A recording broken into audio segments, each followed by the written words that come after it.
Základom je dobrá príprava a rozcvička. Začíname cvičeniami zvanými Lag Big 3, kde vezmeme dve ľahké jednoručky s váhou maximálne 2 kg.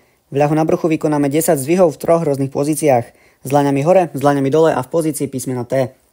Následne vezmeme ľahký miniband a spravíme 10 opakovaní pomalých tlakov s maximálne natiahnutou gumou v oboch stranách.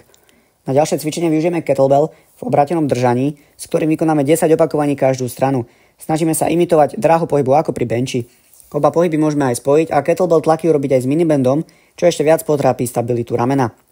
Malý miniband vymeníme za väčšiu odporovú gumu a využívame ju ešte na 2 pohyby, a to pull aparts a shoulder dislocates, kde opäť robíme približne 10 opakovaní.